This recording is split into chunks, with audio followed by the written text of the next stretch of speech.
जय हिंद। एक जज रोज की तरह अपनी कोर्ट में केस सुन रहे थे, पर अचानक से उन्हीं की कोर्ट के 4 कर्मचारी उनके ऊपर यानी जज साहब के ऊपर उन्हें इलेक्ट्रिक शॉक देने का आरोप लगा देते हैं। उनका कहना था कि जज साहब हमें बिजली के झटके देकर खुद आनंद का एहसास करते हैं, आनंद महसूस करते हैं। जिसके बाद मामले को गंभीरता से लिया गया और इंक्वायरी शुरू कर दी गई। जज साहब को इस बीच सस्पेंड किया गया और फिर इंक्वायरी की रिपोर्ट आने के बाद नौकरी से डिसमिस कर दिया गया। जिसके बाद 8 साल जज ने कानूनी लड़ाई लड़ी और उसके बाद हाई कोर्ट ने उन्हें फिर से नौकरी पर बहाल कर दिया। इस केस के बारे में बात करेंगे, पर सबसे पहले आपसे अपील कि आप बड़ी संख्या में हमारी वीडियोस को देख रहे हैं पर चैनल सब्सक्राइब नहीं कर रहे, इसलिए अगर आप इस वीडियो को देख रहे हैं तो फौरन चैनल को सब्सक्राइब कीजिए, बेल नोटिफिकेशन ऑन कीजिए, वीडियो पर ज्यादा से ज्यादा कमेंट कीजिए और साथ में वीडियो को ज्यादा से ज्यादा शेयर करें। मैं जानता हूं ये वीडियो आप आखिर तक देखेंगे क्योंकि ये केस अपने आप में बहुत ही दिलचस्प मामला है। अब क्या है पूरा मामला, ये समझने के लिए आपको चलना पड़ेगा साल 2005 में। साल 2005 के मार्च महीने में एक व्यक्ति जिसने पीसीएसजे यानी कि पीसीएस जुडिशियल का एग्जाम दिया था, उसका वो क्लियर हो जाता है और स्टेट में उसकी सिविल जज और जुडिशियल मजिस्ट्रेट फर्स्ट क्लास के तौर पर नियुक्ति हो जाती है। अब नियुक्ति होने के बाद जज साहब रोज कोर्ट में आने लगते हैं, केस सुनने लगते हैं, केस पर अपना फैसला देने लगते हैं। तकरीबन 2 साल काम करते हैं, फिर दूसरी जगह ट्रांसफर हो जाता है। इस तरह से साल 2 साल के दायरे में उनका कई जगह ट्रांसफर हुआ। अब ये ट्रांसफर के बाद एक पोस्टिंग जज साहब की ऐसी थी जो अपने आप में विवादों में घिर गई। वो है सावली की पोस्टिंग।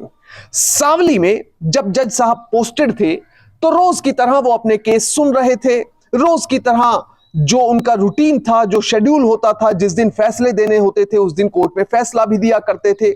पर अचानक से एक दिन 4 कर्मचारियों ने जज साहब के ऊपर गंभीर इल्जाम लगा दिया। कोर्ट के ही 4 स्टाफ के कर्मचारियों ने कहा कि जज साहब हमें इलेक्ट्रिक शॉक देते हैं और बिजली के झटके देते हुए खुद खुशी महसूस करते हैं, आनंद का एहसास करते हैं। अब जब ये आरोप लगे तो ये अजीबोगरीब आरोप थे, इन्हें काफी गंभीरता से लिया गया। अब ये लोग कौन थे जिन्होंने जज साहब के ऊपर आरोप लगाए? पहला व्यक्ति देवा भालानी जो कि कोर्ट का ही स्टाफर था, दूसरा व्यक्ति एमएच जोशी, तीसरा पीसी जोशी और चौथा तनवीर मीर। इन चारों ने मिलकर जज साहब के ऊपर आरोप लगा दिए। देवा भालानी, एमएच जोशी, पीसी जोशी, ये तीनों कोर्ट में पीएन के तौर पर काम करते थे, जबकि तनवीर मीर नाइट वॉचमैन के तौर पर काम करता था। अब सबसे बड़ा जो क्लेम था इन लोगों का कि जज साहब हमें इलेक्ट्रिक शॉक दिया करते हैं। जो ट्यूबलाइट का स्टार्टर होता है उसके जरिए हमारे ऊपर उसे टच किया जाता है और इलेक्ट्रिक यानी बिजली का शॉक, बिजली का झटका दिया जाता है। जिस समय हमें बिजली का झटका दिया जाता है तो जज साहब खुशी का एहसास करते हैं, आनंद का एहसास करते हैं। अब ये आरोप जिसने भी सुना वो हक्का बक्का रह गया, हैरान रह गया कि आखिर एक जज ऐसा कैसे कर सकता है। इसके बाद इस मामले की जांच के लिए इंक्वायरी ऑफिसर नियुक्त किया गया। अब ये जो इंक्वायरी है वो एक डिस्ट्रिक्ट जज ने पहले की, उसके बाद एडिशनल डिस्ट्रिक्ट जज ने की। तो जो इंक्वायरी है वो काफी गंभीरता से चल रही थी।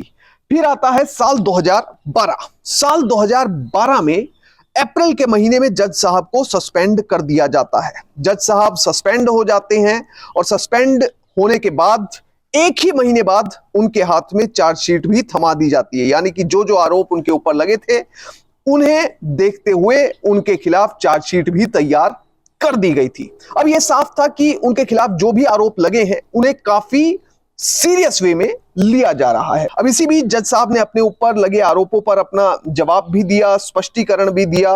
अब सिर्फ ये आरोप नहीं थे, जज साहब के ऊपर 22 और आरोप लगे हुए थे। अगर टीओआई की रिपोर्ट पर, टाइम्स ऑफ इंडिया की रिपोर्ट पर यकीन किया जाए तो उसके मुताबिक इसके अलावा 22 और आरोप जो कि छोटे थे मगर जज साहब के ऊपर लगे हुए थे। इन मामलों की भी जांच यदा कदा चल ही रही थी। कुल मिलाकर सीरियस वे में इंक्वायरी चल रही थी और साल 2014 में इंक्वायरी की रिपोर्ट डिसिप्लिनरी कमेटी को सौंप दी जाती है। यानी कि जो अधिकारी इंक्वायरी कर रहे थे उन्होंने अपनी फाइनल रिपोर्ट जो है वो डिसिप्लिनरी कमेटी को सौंप दी। अब डिसिप्लिनरी कमेटी होती है हाई कोर्ट की, हाई कोर्ट के पास ये रिपोर्ट गई, उसमें बाकायदा जजों की एक कमेटी बैठती है जो फैसला करती है कि किसी भी जज द्वारा जो कंडक्ट किया गया है वो सही है या नहीं है। उस जज को अगर सजा दी जानी है तो कितनी और क्या सजा दी जानी है। अब माननीय हाई कोर्ट की जो कमेटी बैठती है उसने एक एक आरोप की बड़ी बारीकी से जो है उसे एनालाइज किया। जो इंक्वायरी कमेटी ने अपनी रिपोर्ट दी थी उसे बहुत ही बारीकी से एनालाइज किया गया इस कमेटी के द्वारा। अब इसके बाद जो हाई कोर्ट की कमेटी है वो कहती है कि जो कंडक्ट है जज साहब का वो एक जुडिशियल ऑफिसर के कंडक्ट जैसा नहीं है। जो स्पष्ट वर्ड है रिपोर्टेड फैक्ट्स के मुताबिक वो ये होते हैं कि this conduct was unbecoming of a judicial officer, और इसके साथ ही मेजर पेनल्टी जज साहब के ऊपर लगा दी जाती है। रिपोर्टेड फैक्ट्स के मुताबिक जज साहब को साल 2016 में डिसमिस कर दिया जाता है, नौकरी से सीधा डिसमिस कर दिया जाता है और साथ में इन आरोपों का हवाला दिया जाता है। अब जो जज साहब को डिसमिस किया गया था वो रूल 6 जो है वो state civil service discipline and appeal rules 1971 उनके तहत डिसमिस किया गया था। अब ये जो रूल है वो बेसिकली क्या कहते हैं, अब ये रूल्स में बेसिकली प्रावधान किया गया है कोई भी व्यक्ति, कोई भी जुडिशियल ऑफिसर या कोई भी सिविल सर्वेंट जो है अगर अपनी नौकरी के दौरान कोई गलत कंडक्ट करता है तो उसके लिए मेजर और माइनर पेनल्टी का प्रावधान किया गया है। मेजर पेनल्टी जैसे डिसमिसल हो सकता है, नौकरी से बाहर का रास्ता दिखाया जा सकता है, और जो माइनर पेनल्टी है वो ऐसी होती है कि इंक्रीमेंट रोक दिया, प्रमोशन रोक दी कुछ समय के लिए, जो भी नुकसान हुआ है, वित्तीय नुकसान डिपार्टमेंट को हुआ है उसकी भरपाई सैलरी से कर ली। इसके साथ ही जो सैलरी है यानी पे है, ग्रेड है या पोस्ट है उसको कम कर देना या घटा देना या डिमोट कर देना, तो वो भी पेनल्टी में ही इंक्लूड होता है। इसके साथ ही सस्पेंशन भी पेनल्टी में ही इंक्लूड किया जाता है। तो जज साहब के ऊपर कार्रवाई करते हुए कॉम्पिटेंट अथॉरिटी ने उन्हें नौकरी से डिसमिस कर दिया था। अब नौकरी से डिसमिस होने के बाद जज साहब पहुंचे अपनी दलील देने के लिए माननीय हाई कोर्ट में। हाई कोर्ट में उन्होंने अपने केस में जो भी फैसला दिया गया था उसे चैलेंज किया, यानी कि अपनी डिसमिसल को, अपनी बर्खास्तगी को जज साहब ने चैलेंज किया। अब हाई कोर्ट में उनकी ओर से वकील पेश हुआ। वकील साहब ने दलील दी कि बाकी सब बातें ठीक हैं, मेरे ऊपर कई तरह के आरोप लगे हैं, मगर जो आरोप लगे हैं उन आरोपों के अंदर जान नहीं है। इसके साथ ही उन्होंने दलील दी कि जो इस मामले के इंक्वायरी ऑफिसर थे उन्होंने सही से गवाहों के बयानों पर तो यकीन किया, मगर जो एक्सपर्ट ओपिनियन थी उसे पूरी तरह से इग्नोर किया, यानी अनदेखा कर दिया। अब एक्सपर्ट ओपिनियन थी किसकी? दरअसल एक डिप्टी इंजीनियर थे MGVCL के, उनकी एक्सपर्ट ओपिनियन को कथित तौर पर रिपोर्टेड फैक्ट्स के मुताबिक इग्नोर किया गया था, और इसी को आधार बनाया इस जज ने हाई कोर्ट में अपनी पिटीशन में।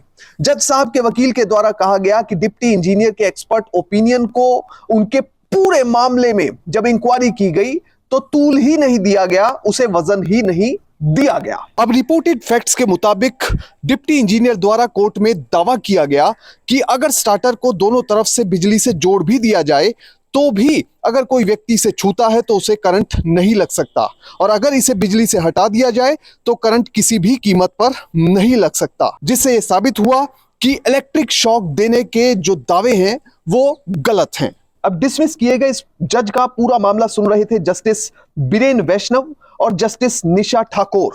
उन दोनों ने अपनी जजमेंट में जो जज का डिसमिसल है उसे इम्प्रॉपर बताया, यानी गलत बताया। उन्होंने कहा कि इंक्वायरी ऑफिसर का जो कंक्लूजन था इस पूरे मामले में गलत था।